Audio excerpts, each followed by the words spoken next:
পুলিশি হেফাজতে তরুণ তেজপাল। আজ তাকে 6 দিনের পুলিশি হেফাজতে নির্দেশ দিল উত্তর গোয়ার দায়রা আদালত। তেজপালকে 14 দিনের জন্য হেফাজতে নেওয়ার আবেদন জানায় গোয়া পুলিশ।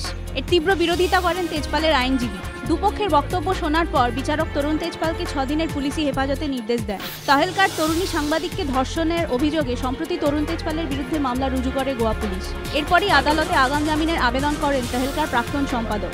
গতকাল উত্তর গোয়ার দায়রা আদালত তাঁর সেই আবেদন খারিজ করে দেয়। এরপরই তেজপালকে গ্রেফতার করে গোয়া পুলিশ।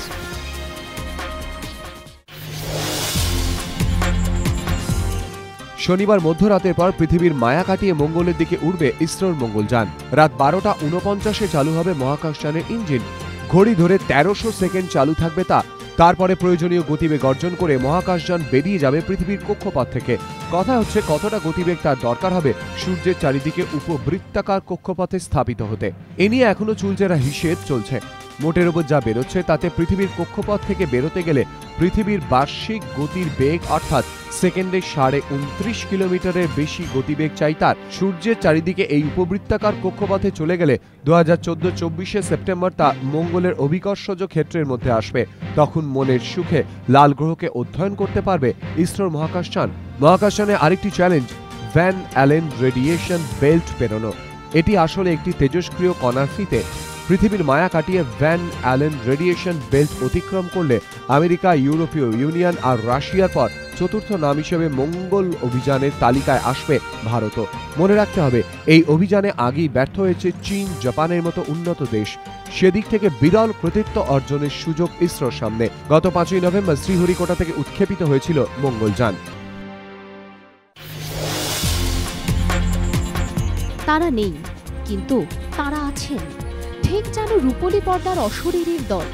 সরকারি নিয়মে তারা নেই, বাস্তবে তারা আছেন। না, কোনো অশরীরী নয়, তারা সরকারি হাসপাতালের আয়া। এই আয়াদের দাপটে বিপন্ন সরকারের জননী সুরক্ষা প্রকল্প। নিয়ম অনুযায়ী সরকারি হাসপাতালে আয়া নিষিদ্ধ, কিন্তু এসএসকেএম সহ রাজ্যের অন্যান্য সরকারি হাসপাতালগুলিতে গেলে চোখে পড়বে উল্টো ছবি। প্রসূতি বিভাগে রীতিমতো দাপিয়ে বেড়াচ্ছে আয়াদের দল। অভিযোগ, সাধ্য না থাকলেও বাধ্য করা হচ্ছে আয়া রাখতে। গ্যাস সিলিন্ডারের ভর্তুকির টাকা আধার কার্ডের মাধ্যমে গ্রাহকের হাতে পৌঁছে দেওয়া হবে।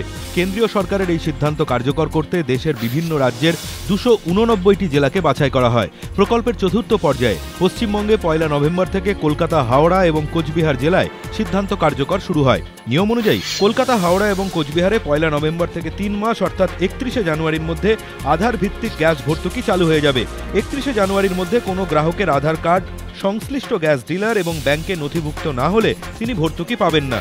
কিন্তু এই 3 জেলাতেই গ্যাস ডিলারদের কাছে গ্রাহকদের আধার নথিভুক্তির হাল অত্যন্ত খারাপ। এই পরিস্থিতিতে সিদ্ধান্ত হয় কলকাতা, হাওড়া এবং কোচবিহারে 2রা ডিসেম্বর থেকে সমস্ত গ্যাস ডিলারের অফিসে আধার ক্যাম্প শুরু হবে। কিন্তু আপাতত কলকাতা এবং হাওড়ার ক্ষেত্রে এই সিদ্ধান্ত স্থগিত রাখা হয়েছে।